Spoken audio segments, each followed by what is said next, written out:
calling him up, being like, hey, how's the car coming along? What's this? And he goes, oh, shoot, he's bringing me up to speed on my organization of other things that are going on, which is wonderful, but they're building that own community on their own. I'm not forcing them.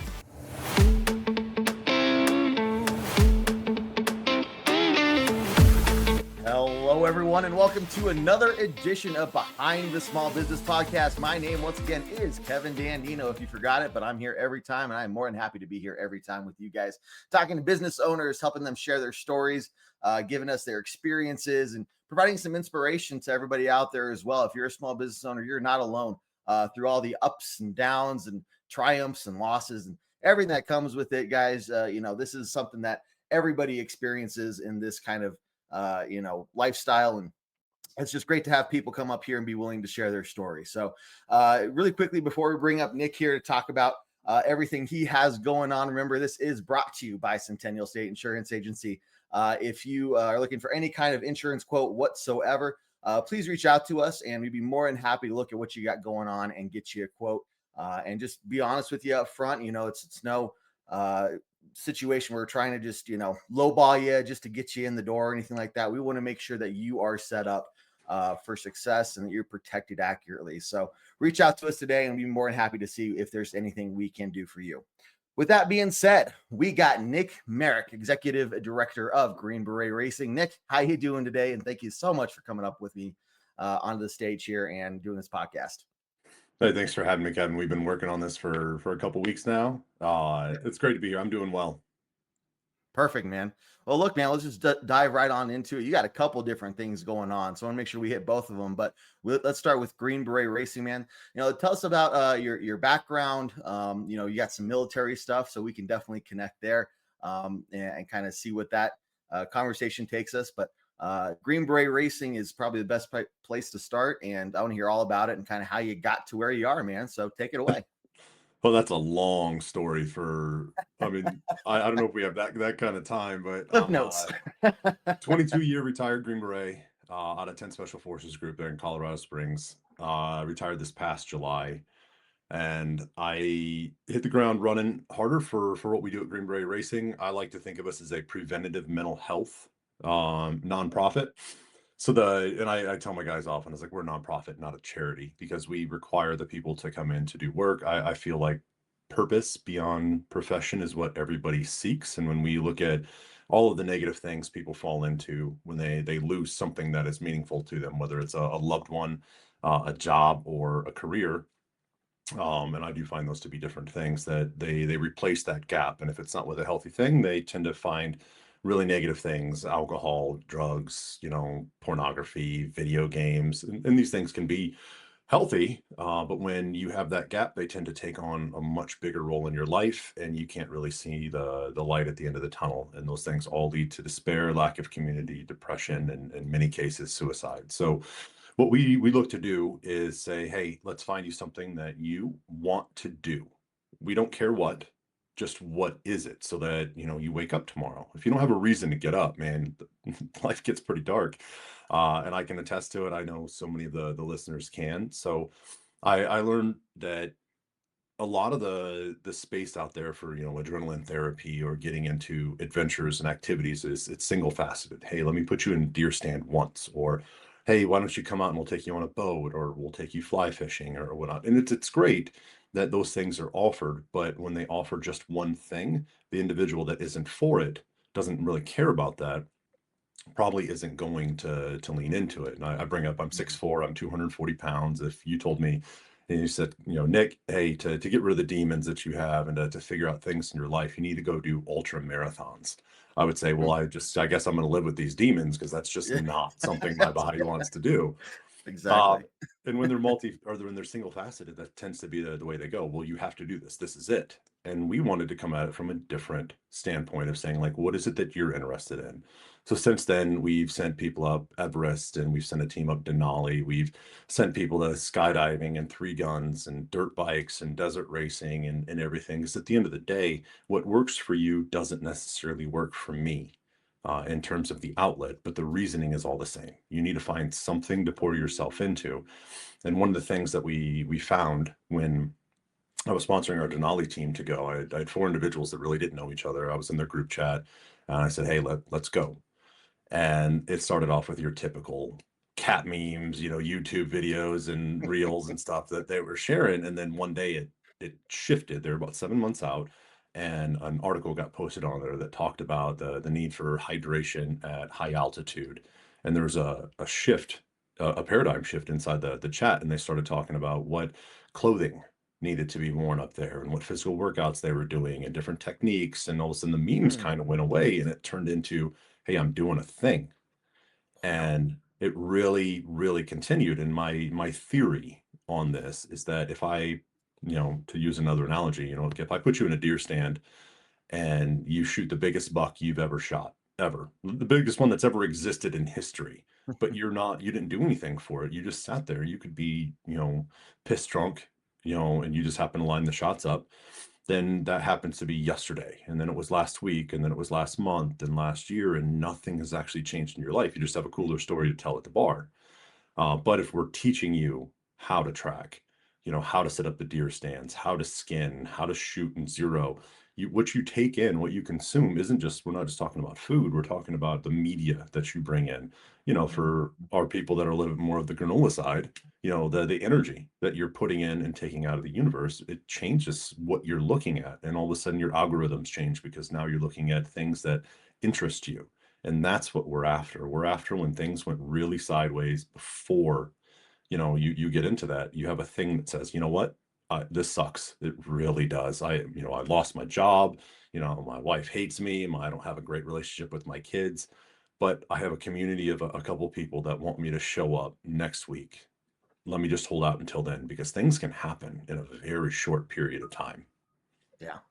No, I can, attest to that. And I know my experience getting out of the military isn't nearly as rough as a lot of other people have Hmm. had it. Getting medically retired and stuff. I had a lot of foresight, and it didn't end the way it did. But I kind of talked about this on the last podcast we had, talking with vet exploration therapy down there in the Springs as well. And just getting out of the military, you're excited you get to move back home or move to wherever, and it's kind of like a new adventure. But then for me as well, it's like COVID hit basically as soon as Yeah. I got out. Lock yourself And up. so, yeah, exactly. And so now I went from this place of going to work where, I worked with my friends and these Hmm. were the people I hung out with after work as well, and having that community is just so unique in the military. You just have these people that you can call up whenever at any point, and everybody has each other's backs, with no question Hmm. whatsoever. And there's Hmm. no worry about asking for help because you do the same thing for them in a heartbeat, right? And You then you kind of get get into yelled at the if you yeah, don't ask for exactly. help. Exactly. And then you go into the real world and you lose that. And it's Hmm. not to say that the people stop caring about you, but distance does a thing, Hmm. And even though you can pick up the phone and stuff like that, you lose that closeness and you feel so alone and isolated all of a sudden that it does. The world seems really dark all of a sudden very quickly. Yeah. Um, and so to hear stories of you doing things like this where it's not just getting people out of the house for a little bit and say, cool, you did a thing, but you're building up a skill set. You're building up a desire of, hey, like I can go do this more than just I have to have a guide with me, right? This is a Mhm. thing I can lean into. So, what are some of the experiences of people that you've had go through this and um, your success stories, or how many people have you brought in, things like that? So we've been a nonprofit officially. We got our decision letter in 2021. I was deployed to Okay. Ukraine when that happened, Oh, which is an interesting time to be told that you're now a different kind of business. Because when I originally started this, I just incorporated it in Colorado and said, hey, this is something that I think we're going to do, and then fought for months on end with the IRS to because I tell you, if you want to do things without paying taxes, the IRS does not want to let you do that. So anybody that right. wants to start a nonprofit, just be prepared for all of the arguments. For Um, sure. so since then, we're in the thousands now of people that have been able to come out and do stuff. And some of them are really simple one-offs where people have called us up and said, hey, we're trying to do a pretty big race. This is what we're doing. And we have budgetary things that we set aside for that. Then the ones that I love are the guys that show up and say, like, look, man, I just need something to do and I don't know what. And one of them, he called me up and he said, "Hey, I want to do, he was a jujitsu guy, so we got him into jujitsu. Cool, man. We'll get you gis and we'll get you into that kind of stuff." And then he got injured, and he couldn't compete. So then he was like, "Well, I'm a pretty in shape guy. Maybe I'd like to go do some CrossFit competitions." I was like, "Cool, man. Like, okay." And he tweaked something in a CrossFit competition, and he was really kind of going into some despair. And I was like, well, hey, I'm Yeah, a dirt bike rider. Like, I have a dirt bike. I'll teach you how to ride. I can put you in the lowest class, treat you like little giants, put all of the pads on you and get you out there. And we got him out there and he got done. And he was like, that's not really for me. And, sure. about a week and a half, 2 weeks goes by, and he's a dude my size. And he comes back and he goes, I want to try a road bike race. And I was like, we're not built for road bikes. So road bikes aren't built for us. And he finished his first race and he said, dude, I had no clue that was something that I wanted to be in. I've spent my entire life being bigger and stronger than all of my friends.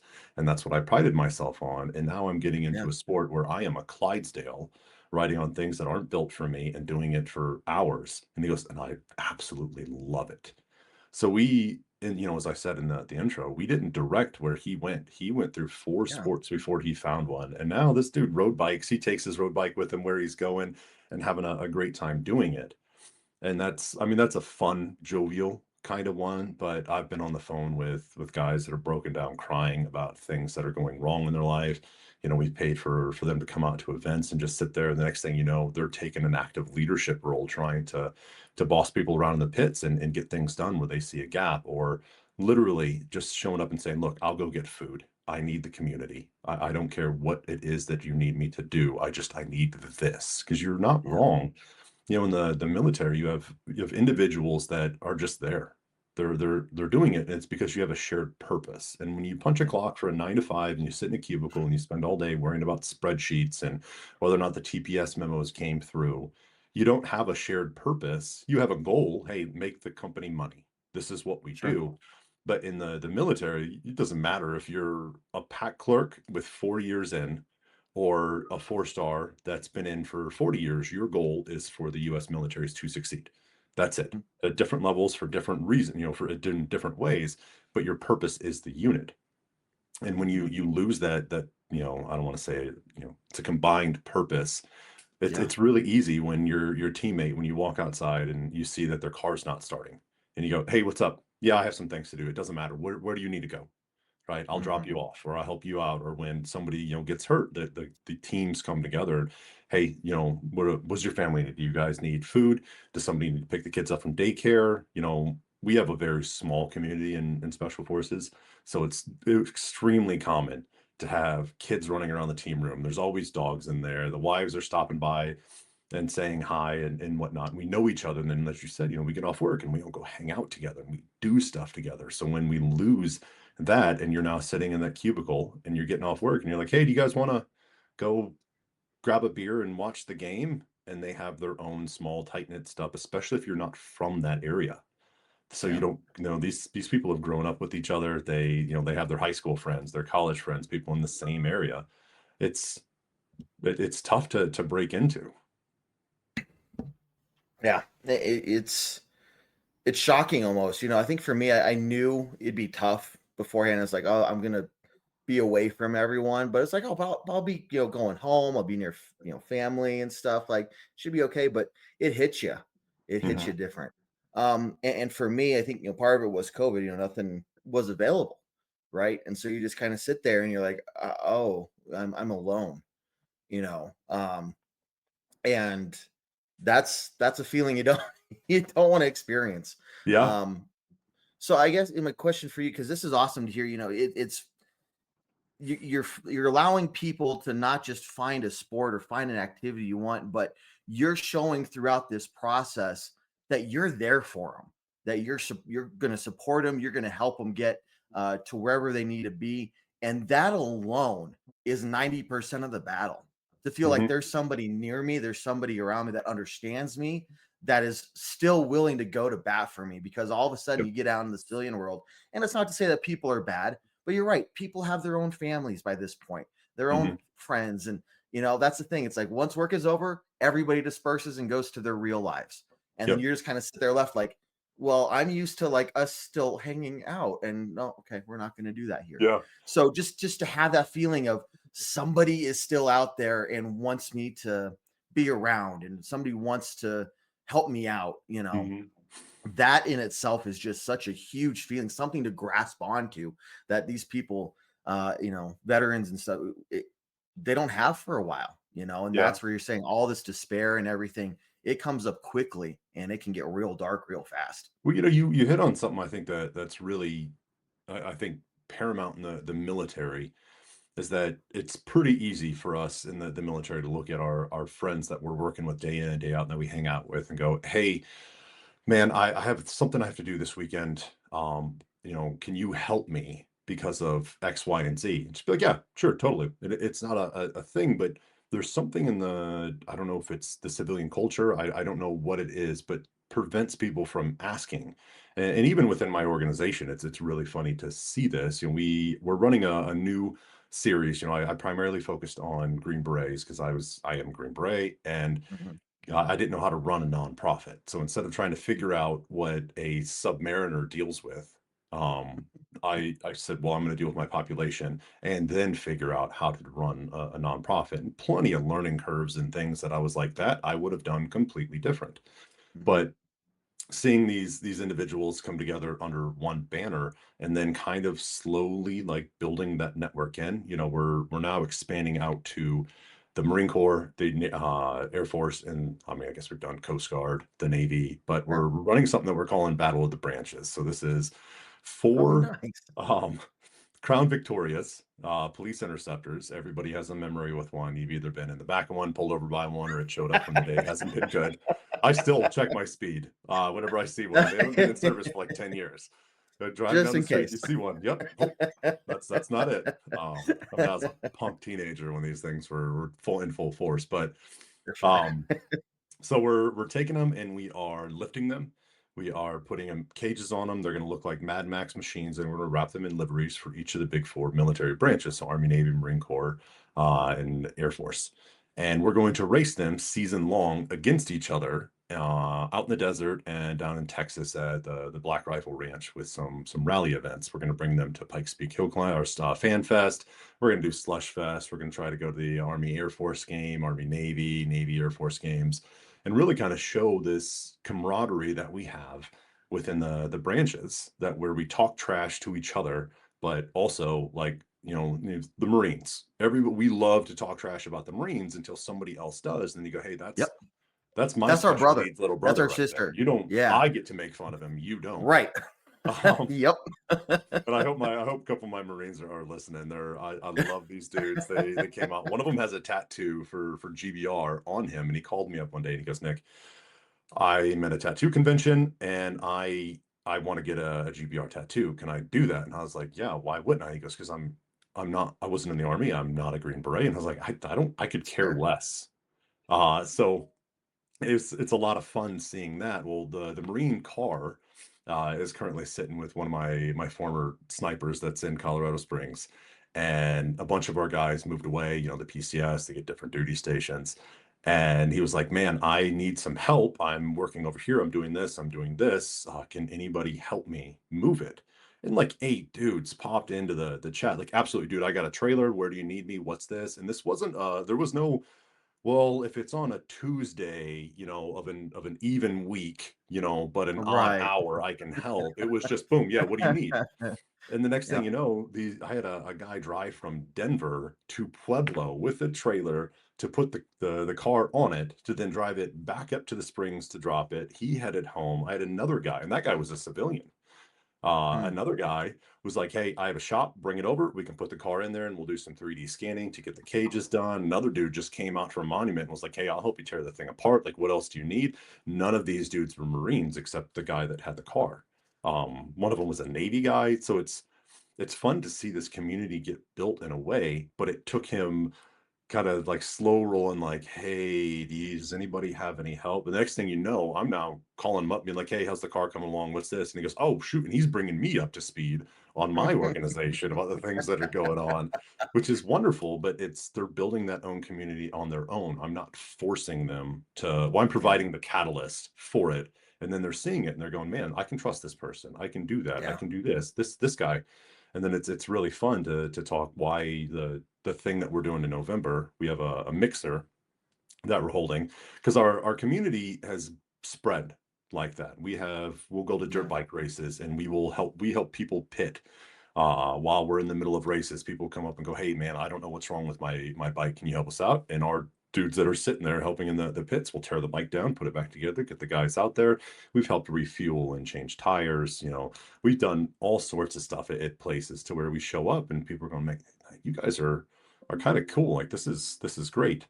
So what I wanted to do is we're holding a mixer, a networking mixer for small businesses in the greater Denver, Colorado Springs area that says, hey, I'm bringing a lot of my sponsors in, and these are good people. They have shown up and even just been in the pits wrenching with us when business has been tough, saying like, look, I love you guys. You guys are great. You've helped me. I'm going to come reciprocate and help.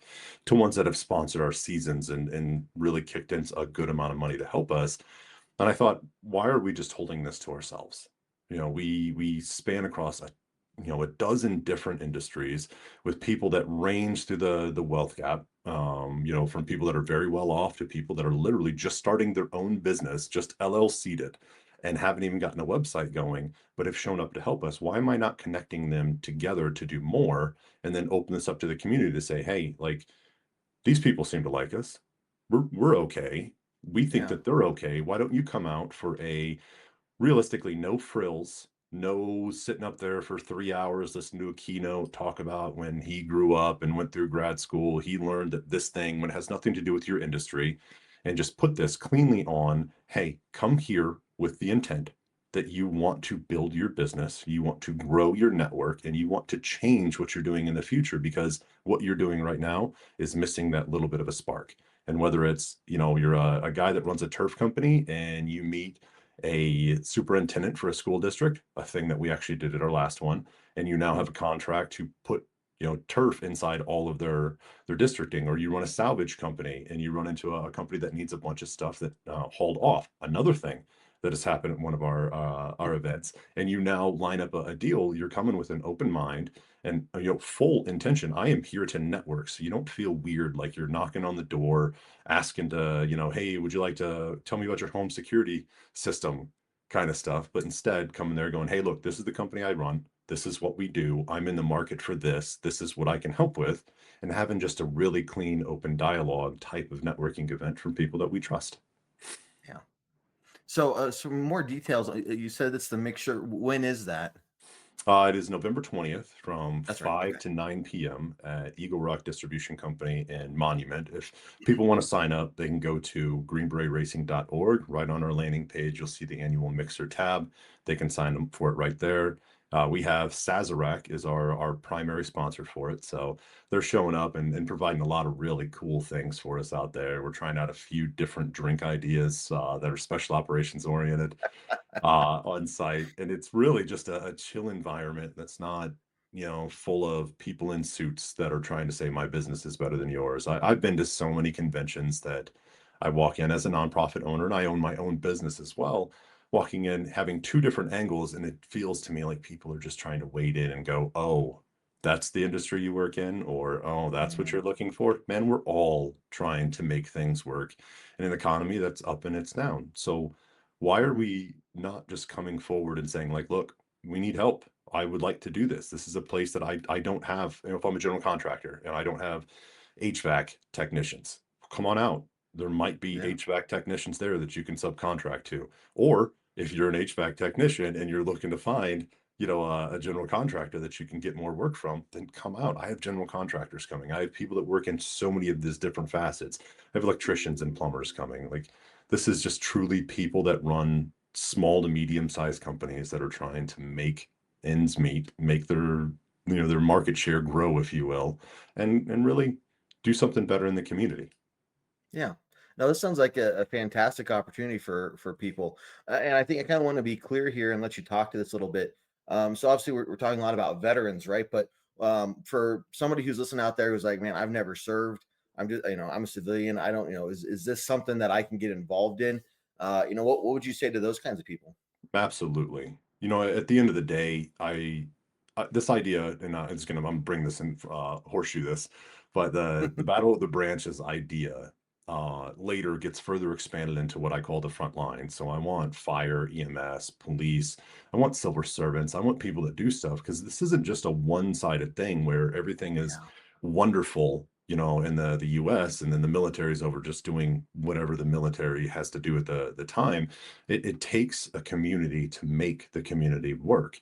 And if we relegate that to just, or I should say, segregate it to just former military, then we're missing a lot of really good people out there. agreed. I don't think the you serving makes you anything, right? You did a Yeah, job, right. and the person that signs up to be in the police or a person that goes to college and finds a great opportunity to go work for, DeWitt or goes to work for Charles Schwab. Good on you. It doesn't mean that you're not a good person. It doesn't mean that you don't have good ideas. And I want to see our community tied together for all of these reasons.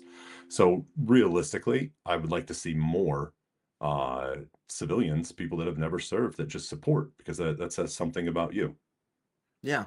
Well, I think it'd be cool to it's in a unique situation. You're building this community based off of uh the principles of what it was like, being in the military, right? So for a civilian who's never experienced that, one you're supporting the military, but it's almost like they're going to get to see what that was like and be a part of that kind of community. And I Yeah. think once people experience that, it's really hard to explain like how much that means. And to say like once you lose that, people still don't understand like once you lose that, how detrimental it is. So to see Mhm. like, oh, this is what you're talking about, and understand that people are just willing to drop anything and everything to help somebody out. Um, so this is great to hear. Anybody out there, guys, if this is something you're interested in, definitely stick around. We'll get the information, but look up Green Beret Racing, and Nick will give some more information later on. But man, this is I love hearing everything about this, man. It's so awesome to hear somebody willing to take a step and say, hey, I recognize there's a need. And I'm going to help facilitate this, not force people into it, but here's this opportunity, and see people coming in and taking advantage of it. Yeah. And we anybody that has ever left home, right? And some of the listeners may not have. They may have grown up right where they are and gone to work right where they are and have that built-in community. But for so many people in the country, moving is just the beginning of life. And we all know that feeling. And whether it is joining the military and showing up to a new place or getting out of it or going away to college or saying, you know what, I just took a job position, and whether they grew up in Denver and they took it in Durango, right? You're gonna move and you're gonna show up and go, "Oh boy, I don't know anyone." And you Yeah. can't connect properly with the people that are at a distance. You can call them and you can hang out and catch up. But we all have those friends that have moved away or we moved away and you still connect. And my best friend lives out in Telluride. And we still get on the phone, we connect, and we pick up where we left off. But that connection kind of takes on a different form. And we Hmm. make time to fly and see each other and support each other in events and whatnot. But that doesn't help you in this short interim when you're sitting at home going, man, I don't know. Right? Like, what am I Yeah. doing tonight? And that's a weird thought because you can only watch so much TV. You can only do so many things at home before you go, I need somebody to help me to support. And you often don't recognize it until you actually need help. And I would say to anybody out there, even if you don't come to our events, if you don't want to get involved with the organization or anything like that, the first step that you should take is offering to help. Right. I hate asking for help when I feel like it's the only thing that Hmm. I do from somebody. I've moved to a new Yeah. place and I have a wonderful neighbor. And for the first like 2 months, we were renovating our house and I didn't have all of my tools. And I felt like every other day I'm asking him for a different tool and Me hey, this is again. happening. Um, And then they went through a pretty significant life event, and we were at their door knocking just out of like, dude, you are good people and you're helping us. How can I help you? So I would say to anybody out there that's seeking and trying to find community, start by going out there and saying, like, do you need help? To somebody that not to a random person on the street. That might not work out Right. well for you. I But mean, but to people that are, showing you like, hey, I'll talk to you and this and that, like, hey, cool. What's going on? What do you got? And look for ways to help, way to serve your community, serve your people, because that's really where I think the trust starts to get built is I know this person, they will show up. And we always laugh about the 2 a.m. friend, the like, oh man, things went really bad tonight and I need your help. And whatever you and your friends put into that category might be different than what me and my friends put into that category, and it might be the for same. sure. But at the end of the day, like that's who to call. And we see the questions come out for fun stuff on social media. Hey, it's 2 a.m. You have one phone call and this just happened. Who do you call? First person in your mind, kind of stuff. And if you're struggling for that, well, then the quickest way is to be that person for someone else. And funny to round this out with the community that we have on my last team, our team chat, we had to have a separate team chat because anytime a problem was put on there, one of the guys would just drop everything and come to help. And it didn't matter the time of day, it didn't matter the scope of the problem. He would drop everything to come and help. And then one day I asked him if he wanted to go to a big charity event for us out in Charlotte. And he is sitting on the plane next to me. It's 6 o'clock in the morning. We're leaving Colorado Springs, and he has his phone sitting on his knee. And it pops, and I naturally look over and I see it, and it is a text from his wife that says, "Happy anniversary." And I looked at him and I was like, "What in the absolute hell are you doing Yeah. sitting next to me right now?" And he goes, "What?" And I was like, "It's your anniversary."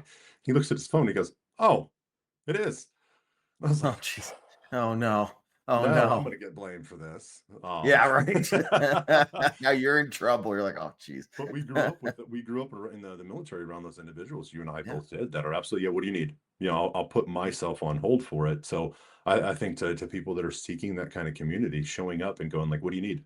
Yeah, it's not convenient for me. Helping rarely is, but it's what right. we do. And if Yep. you're willing to do that when the things go sideways for you, when you're going, I have a flat tire, I'm in between, I'm at just near Larkspur on a road that I don't know that well. There's tons of traffic, nobody's stopping. Who am I going to call?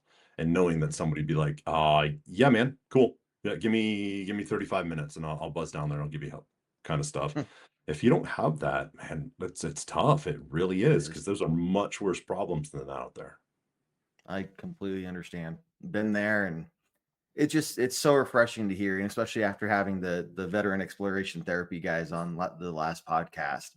Um, these are things that just are really close to me, Hmm. and it's just so awesome to see that people are taking that initiative to say, hey, there's an issue, and people talk about veteran suicides and veteran depression all the time, but there's lots of studies, there's lots of talk about it, but it's like, what are people really actually doing about it on the ground in the trenches?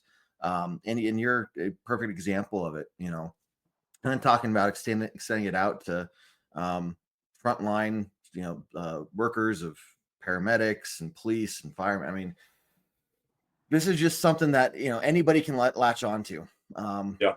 and it's awesome to hear, man. Well, I'm really I'm not a big fan of how we look at a lot of the outreach, the suicide, and all that kind of stuff. Because the Yeah, first thing that you see is, oh, this is for suicide awareness. Can you point to a person in America that doesn't know that suicide's a thing? right. Right? We're It's like, aware. We are yeah, aware. it's there. Cool. It's like breast cancer awareness. Who Right. on earth doesn't know that that's a thing? Right. Right. Okay. So what are we doing about it? We know about it. You've done a great job campaigning that veteran suicide, 22 a day. We Mhm. can cite all the numbers, but what is actually being done? And it can't just be push-ups on a screen. Right. So at the end of the day, I don't do events to raise awareness for any of that. I do events to highlight how great the community is, how people can Yeah. get involved with it, and then pursue something that's passionate and rich and add something to their life beyond what it is that they might think were the best years of their life. When they were that E4 sitting in a formation in the infantry, thinking, "Man, I'm never going to meet people like this again." Fast forward 10 years, and they're now completely out of shape, broken, depressed, drinking too much, going, I never did meet people like that again. Well, Mhm. now, all right, that's the gap. That's what we need to fill. And we need to find the Yep. ways to get them out and do something not just once, but to have them continuously show up. We don't demonize alcohol. There's so many great things in our society we celebrate. We celebrate weddings Yeah. and births with alcohol, but we also Hmm. celebrate life when somebody dies with alcohol. So it's all within how you're utilizing it. We don't chastise anybody for, oh, you're not an ultra marathon runner. I don't care. I Right. had a guy call me up. He he calls me up and he goes, Nick, I need something. Right. He left. He retired out of the service probably about 5 years before. And he goes, man, I'm broken. I'm not running marathons. I'm not doing Spartan races. I said, I'm not racing dirt bikes. That is not for me. He goes, but I need something. And there was this really long pregnant pause. And I could tell he's a very proud guy. And he goes, Yeah. would you sponsor me for bowling? Like to be in a bowling league? And I was like, absolutely. Like, dude, that sounds fun. Like, I want to start a Yeah. bowling team now. Like, why would I not? And it's all about that. All right, hey, like, go, let's provide the resources to do it, to get you into something that you care about, to find that community. Because as you've said, over and over, this community, this problem thing that we have, there's only one way to fix it, and that's to get out there and do it. And if we got to put the carrot on the stick to get you out, and that is whatever sport that you love, the competition's a byproduct, the community is the goal. Exactly. I love it, man. Well, this is fantastic. I'm going to give you a chance here to, let everybody know again how they can find you, hit up the upcoming events again and whatnot. But, Nick, thank you very much for coming on today. It's fantastic to hear about this. And, as time goes by, I definitely want to have you come up again and let us know about other events you're doing, other success stories, and see how this is developing. Because I think this is something that, anybody, again, get involved at any level, whether it's monetarily or you actually get involved into the community and do things right.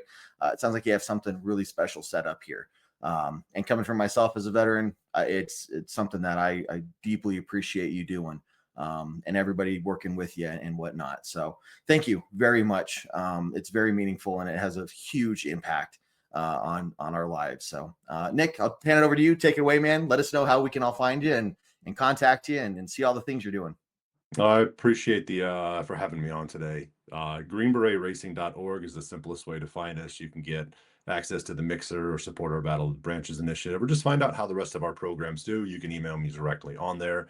We're also obviously on Instagram and Facebook. Just look up at Green Beret Racing on there. We often post a lot of the stuff that we're getting ready to do. And then anybody that wants to get involved, just hit us up at info@greenberetracing.org. That goes to all of my board members and all of my directors, and we'll respond back to you, hopefully with some less than colorful language, but Keep things interesting. We'll see. No promises. No absolutely. promises. All professional over here. Yep. Well, that's Got to. awesome. Well, anything else to add, Nick? Before I forget, I don't want to leave anything on the No, table there. that's Okay. I appreciate you having me on. Appreciate everybody listening, and hopefully we can get a couple of your listeners out to our program and see what we're doing. Let's do it. Let's do it, man. Well, hey, again, Nick, thank you very much. And so for all our listeners, you tune in all the time here, listening and everything. Thank you so much for your support. The small business owners, nonprofit owners, these guys are doing incredible things and impacting the community in just such a variety of ways that, just it's so awesome to see and hear these stories and then see people get involved, through the podcast as well. So keep coming back. We're going to have more small business owners and nonprofit owners, coming on here in the next, several episodes and maybe more episodes after that. We'll see. We'll just keep it going.